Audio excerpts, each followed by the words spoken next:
आज एक बार फिर मालेगांव ब्लास्ट की चर्चा हुई। आज फिर भगवा आतंकवाद का शब्द सुनाई दिया।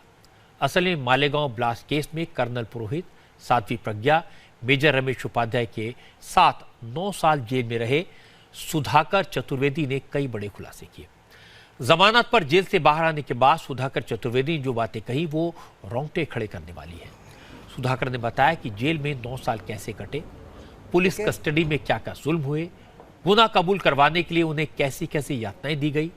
सुधाकर चतुर्वेदी ने कहा कि सरकार के इशारे पर पुलिस ने पहले से स्क्रिप्ट तैयार की हुई थी, फिर उसी स्क्रिप्ट के हिसाब से जो फिट बैठा उसे पकड़ लिया गया।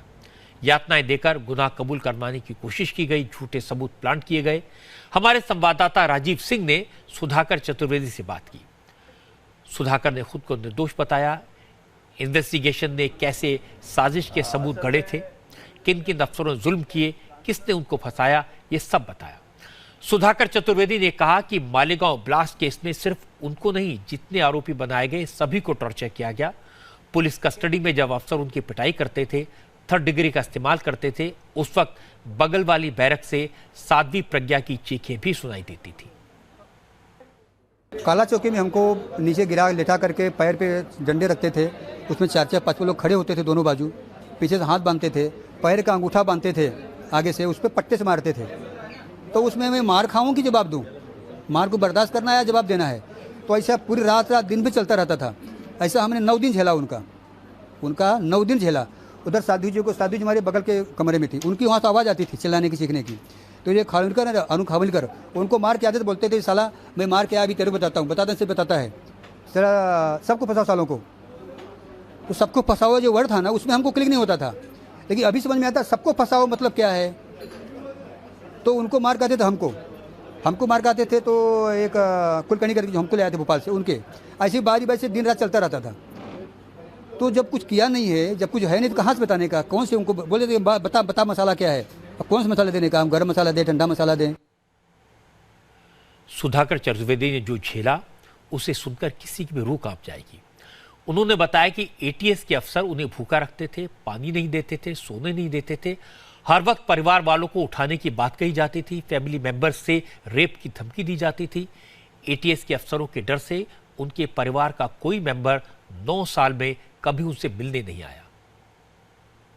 उनका टॉर्चर करने का तरीका क्या है कि उनका पहले तो मेंटली टॉर्चर करते हैं। आपको खाना नहीं देते, आपको पानी नहीं देते, एक कुर्सी बिठा देते हैं और सामने देखने को बोलते हैं।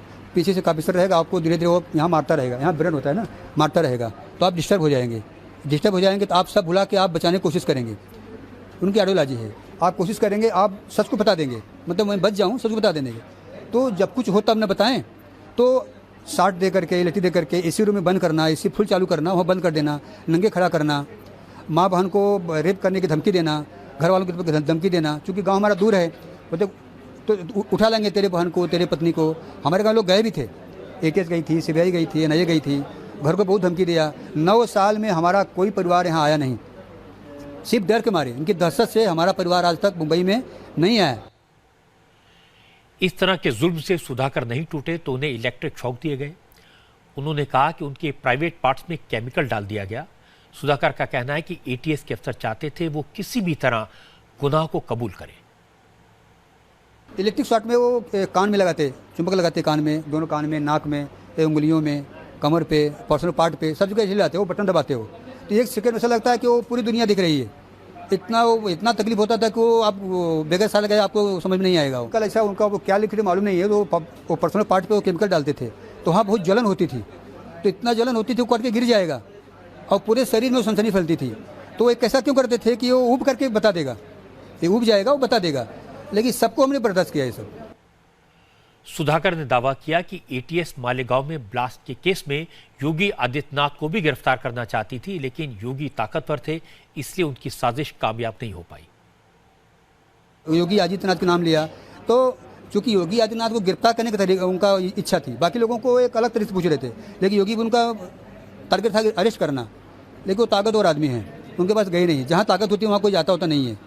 मोहन भागवत के बारे में भी क्या पूछा गया? उस वक्त तो वो चीफ नहीं थे। उनको जानते हैं क्या, कैसे काम होता है, कैसे प्रवास करते हैं, कहाँ जाते हैं, कैसे काम करते हैं, बैठ के कैसे होती हैं, तो उनकी जानकारी ले रहे थे। पूरी इंक्वायरी ले करके उसको समझ करके उन पर बैन लगाना है। बैन कैसे लगाएंगे जब पूरा पता चलेगा तब ना, कहाँ बैठते, क्या काम करते, कहाँ भाषण देते, कैसा काम करते, कैसे आदमी हैं, पूरा पता करना था उनको। सुधाकर चतुर्वेदी के दावों पर कांग्रेस की तरफ से तो कोई रिएक्शन नहीं आया, लेकिन इस मामले में शरद पवार बोले। जिस वक्त मालेगांव ब्लास्ट हुआ था उस वक्त यूपी की सरकार थी, महाराष्ट्र में एनसीपी और कांग्रेस की सरकार थी। अब तक जितने भी एक्यूज को बेल मिली है सभी ये कह रहे हैं कि इसके पीछे एनसीपी और कांग्रेस की साजिश थी। इस पर आज शरद पवार ने कहा, अगर केस कमजोर है, आरोप झूठे हैं, तो फिर सरकार केस को विड्रॉ क्यों नहीं कर लेती। खाली जमानत मिली, इनकी छुटका नहीं हो गई, जमानत मिली, केस तो है। अच्छा, ये केस में सच्चाई नहीं होती। 3 साल तो हुकूमत बीजेपी की है, ये 3 साल में उन्होंने केस विड्रॉ क्यों नहीं किए, इसमें सच्चाई नहीं। तो बात ऐसी है कि कोर्ट का उनको एडवांटेज मिला खाली जमानत मिलने के लिए, मगर इस तरह से दिखाते कि इसमें कुछ सच्चाई नहीं। हालांकि मामला कोर्ट में है, फैसला अदालत करेगी। सच्चाई क्या है, कौन दोषी है, कौन बेगुनाह है। इस केस में सेना के अफसर पकड़े गए थे, सेना की बदनामी हुई, लेकिन 9 साल बीतने के बाद कुछ नहीं मिला। पहले एटीएस ने जांच की, उसके बाद एनआईए ने यह साबित कर दिया कि एटीएस की जांच में गड़बड़ी की गई थी। अब कर्नल पुरोहित समेत ज्यादातर आरोपी जेल से बाहर आ गए हैं और अब अपनी अपनी दास्तान बता रहे हैं। अब सवाल यह कि अगर ये मामला झूठा था तो उन लोगों को कौन सजा देगा जिन्होंने भगवा आतंकवाद का जुमला ईजाद किया, जिन्होंने सेना को बदनाम किया, जिन्होंने बेगुनाह लोगों की जिंदगियां बर्बाद कर दी।